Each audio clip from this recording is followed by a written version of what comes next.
And what happened from there, as far as writing goes, what really happened was what I'd gone through in terms of our relationship. I started sharing with different people, um, and people started saying to me, "You should write it down. You should write a book." People actually even said that to me, "You should write a book." And I had never had it on my list of things to do to be a writer. I wrote a particular story that related to when my father passed away when I was 22, and at age 35 I went through this process of understanding that my father did really love me, something that, because we were in that situation where I came from parents that had been separated at an early age.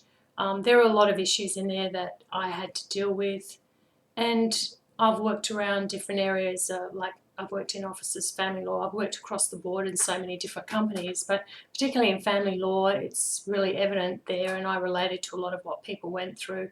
Pretty much there's so many people that are separated in those kind of situations, and they're separated from having a relationship on a day-to-day basis with their father or their mother, whoever it is, and life changes, and for the person on the other side, their ability to communicate with their children becomes so much less than what it would be in a family situation. So I guess for me, in going through that process and coming to terms with the fact that my father did really love me and he did really care about me, and in processing all of that, what I found is, because I was working, like I said, all these different places, I realised that a lot of other people were going through that as well, and they felt like when their parents, or when someone passed away, they felt like there were things that were unresolved that they wish they'd said, and they had no way of processing it. So I'd sort of I'd gone through that process and put it behind me. And so what I realised is a lot of people, I'd be in a situation, in an office situation, for example, and someone would have something like that come up, or they'd have a relationship thing come up, and I think to myself, oh, if only I could, I kind of have a bit of a glimpse of an answer to that might help them. But in those kind of environments, you're not in a situation where you can say something, because on the other hand, you don't want to sound like you're being bossy or dominating or trying to tell people how they should run their lives, because it's their choice. You want them to be able to pluck out what they can use. So I guess out of that, the idea of writing, so I started writing. My first story was Love is Stronger Than Death, and that related to that relationship with my father that I dealt with. And one day, I was actually, when we went through when Steve Irwin passed away, and I saw how upset all the children were and the people were, particularly the young children, that really affected me. And I thought, oh, I just wish that I could help somehow. And then I just thought, well, what I'll do is I'll send my story to the Sunshine Coast Daily News, which was the local newspaper up there, and just see if they want to publish that and if it might help some of the people, some of the young kids up there. So I sent it away and rang up a couple of days later, and just to check on whether they were interested or not, and spoke to Janine, who was one of the editors there, and she sounded like she was laughing on the phone, and I thought, God, is the story that bad? And I realised that she was actually crying, that she'd had a few issues in her family, and that the story had actually touched her heart. And what she did is she went on and approved it for edit, and they put it in the newspaper, and it wasn't edited at all. They didn't change a word of it. And I guess I realised from that was the recognition that I could actually write, and that there was something that I could do to actually help other people, and they'd want to hear it. So that was a bit of a confirmation of that. We were near Christmas, and I contacted the local newspaper. I had a great Christmas story that I'd written that was, I thought, would encourage people in giving and two-way street and all that kind of stuff. And the editor there said, I think it's a great story, I think we should publish it. And she checked with the main senior editor, and he said, no, she hasn't got her own column, we're not going to publish anything for her. So I sort of got a bit upset about that. I thought, well, can't we do something about helping other people? And then I thought, well, I think I'll just do my own column.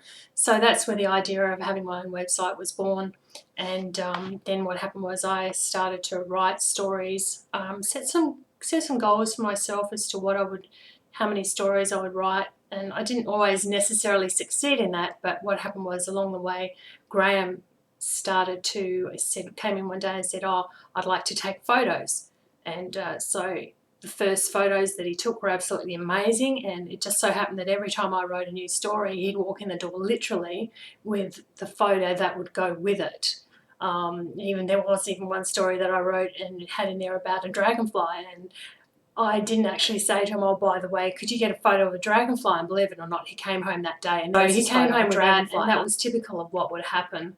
And his photos are really inspirational, I think, because it shows the beauty of nature and fits so well with the stories that I write about the people that I meet in my life, things that I learn along the way, and just wanting to share to people. They're not all about relationships, they're about funny things that we do, snorkeling on the Great Barrier Reef, different things with manta rays. And one of the key things for us was to have all original material.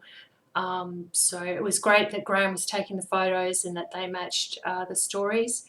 So that's what we did. So we built the website, and then from there just really realised that I was actually creating together. We were creating a body of work that could end up being published, and it was kind of the idea that would be a published hard copy book. But then I spoke to Google Books in 2010, in March 2010, and they said yes, they would be keen. At that stage we didn't really have Google in Australia as far as books. You had to actually go through America to publish a book. And then from there I just thought the ebook idea started to grow, and so I put myself into a night classes to learn InDesign so I could create the ebook. And that wasn't really easy either, because the tutor that I had, the guy who was teaching that class, we didn't learn how to do an ebook so much as we learned how to do a printed version of a book.